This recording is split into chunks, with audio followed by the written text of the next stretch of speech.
Аз съм Джем и днес ще покажа много интересен трик. Обърках се техника. Тази техника сигурен съм, че почти всеки от вас знае разстилането. Много лесно нещо, което не знам дали някъде има обяснение, точно някъде как се прави, но все пак аз ще го обясня.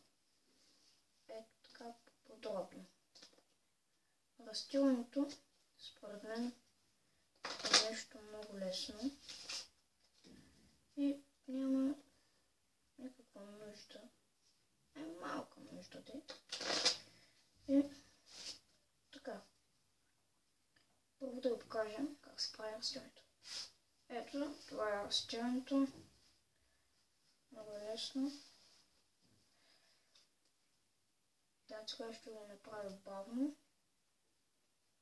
Може да видите. Ето, забележете показалица.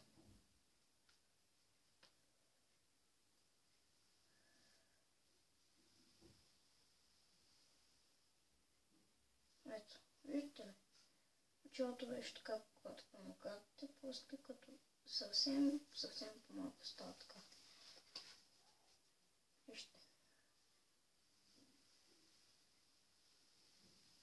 Виждате ли?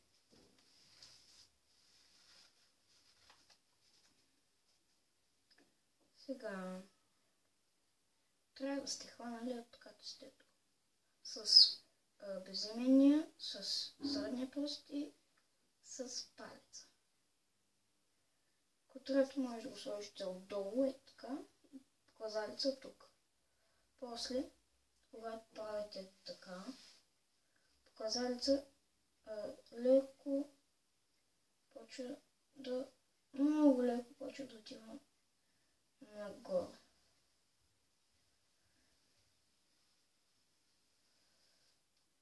Ето, аз не го направих много добре, но аз бавно не го много добре, но бързо съм идеален. И това беше техниката разстилане. Може и да го ползвате в някой трик. И това беше от мен. Надявам се да ви е харесал този клип. Ще се видим в следващия.